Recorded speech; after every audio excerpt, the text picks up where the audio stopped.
नमस्कार. आजचा विषय हुशार असणं पुरेसं नाही. विचार करण्याची पद्धतच तुमचं भविष्य ठरवते. सकाळचे 9:58 एका मोठ्या कंपनीची अंतिम मुलाखत सुरू होणार होती. प्रतीक्षालयात बसलेले 10 उमेदवार. सगळ्यांच्या हातात ॲप्टिट्यूड टेस्टची पुस्तकं. कोणी शेवटचा फॉर्म्युला आठवत होतं, कुणी कॅल्क्युलेटर नसल्याची काळजी करत होतं. पण एका कोपऱ्यात बसलेला आदित्य शांत होता. त्याने पुस्तक बंद केलं, डोळे मिटले आणि स्वतःशीच म्हणाला, आज प्रश्न सोडवायचे नाहीत, आज प्रश्न समजून घ्यायचे आहेत. टेस्ट सुरू झाली. पहिलाच प्रश्न. 3 पेंटर, वेगवेगळी कामाची गती, वेगवेगळे दिवस. बाकीचे उमेदवार कागद भराभर लिहायला लागले. Fraction, LCM, equation. कोणीतरी कपाळावर हात ठेवला, कोणीतरी घड्याळाकडे पाहिलं. पण आदित्य 2 मिनिटं काहीच लिहित नव्हता. समोरचा परीक्षक त्याच्याकडे पाहत होता. हा एवढा वेळ का घेतोय? आदित्यने अचानक एक गोष्ट लिहिली, एफिशियन्सी. बस. ना फॉर्म्युला, ना मोठं गणित. तो स्वतःशीच हसला. हा प्रश्न गणिताचा नाही, हा प्रश्न विचार करण्याच्या पद्धतीचा आहे. त्याने वेळेला कार्यक्षमतेत इफिशियन्सी बदललं. संपूर्ण प्रश्न एक साध्या पॅटर्न मध्ये बदलला. बाकीचे अजून गणित करत होते. आदित्य पुढच्या प्रश्नाकडे गेला होता. मुलाखत संपल्यानंतर HR ने विचारलं, तू इतक्या पटकन प्रश्न कसा सोडवला? आदित्य म्हणाला, मी प्रश्न सोडवला नाही, मी प्रश्नाचं रूपच बदललं. HR हसला. समजावून सांग. आदित्य म्हणाला, लोक अवघड प्रश्न पाहिले की त्यांना वाटतं उत्तरेही अवघडच असणार.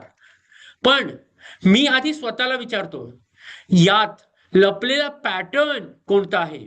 एकदा पॅटर्न सापडला की उत्तर स्वतःहून समोर येतं. HR काही क्षण शांत राहिला, मग म्हणाला, म्हणूनच आम्ही ॲप्टिट्यूड टेस्ट घेतो. आम्हाला गणित येणारे लोक नको असतात, आम्हाला विचार करणारे लोक हवे असतात. त्या दिवशी आदित्यला नोकरी मिळाली, पण त्याहून मोठी गोष्ट मिळाली, विचार करण्याची नवी सवय. काही वर्षांनी तोच आदित्य एका कंपनीचा प्रोजेक्ट मॅनेजर झाला. एका प्रोजेक्टमध्ये 10 जणांची टीम होती. काम उशिरा चाललं होतं. सगळे म्हणत होते आणखी लोक घ्या. पण आदित्यने पुन्हा तोच प्रश्न विचारला, लोक कमी आहेत की कार्यक्षमता? कामाचं विभाजन बदललं. योग्य व्यक्तीला योग्य काम दिलं.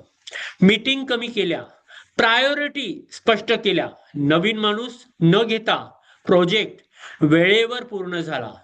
त्याला तेव्हा समजलं, ॲप्टिट्यूड टेस्ट फक्त परीक्षेसाठी नव्हती, ती आयुष्यभरासाठी होती. मित्रांनो, आपण सगळेच आयुष्यात मोठमोठे प्रश्न सोडवत असतो. बिझनेस, करिअर, मनी, रिलेशनशिप. पण अनेकदा आपण उत्तर शोधायला घाई करतो, प्रश्न समजून घ्यायला नाही. महान CEO, यशस्वी एंटरप्रेन्योर्स, उत्तम लीडर्स यांच्यात एकच समान गोष्ट असते. ते कॉम्प्लेक्सिटी पाहून घाबरत नाहीत, ते कॉम्प्लेक्सिटीला सिम्प्लिसिटी मध्ये बदलतात. जसं त्या पेंटिंग पझल मध्ये वेळेला एफिशियन्सी मध्ये बदललं, तसंच ते समस्येला पॅटर्न मध्ये बदलतात. आजपासून 3 सवयी लावा. कोणताही अवघड प्रश्न आला की स्वतःला विचारा, मी जास्त मेहनत करतोय की जास्त स्पष्ट विचार करतोय? कोणताही अवघड प्रश्न आला, उत्तर शोधण्याआधी पॅटर्न शोधा. दररोज एक ॲप्टिट्यूड क्वेश्चन सोडवा, पण फॉर्म्युला आधी नाही, लॉजिक आधी. लक्षात ठेवा, यशस्वी लोक जास्त फॉर्म्युला पाठ करत नाहीत, ते विचार करायची योग्य पद्धत विकसित करतात. कारण हुशारी म्हणजे सगळं माहीत असणं नाही, हुशारी म्हणजे गोंधळातून साधेपणा शोधण्याची क्षमता. आणि जी व्यक्ती पॅटर्न ओळखायला शिकते ती आयुष्यात संधीही इतरांपेक्षा आधी ओळखायला शिकते. धन्यवाद.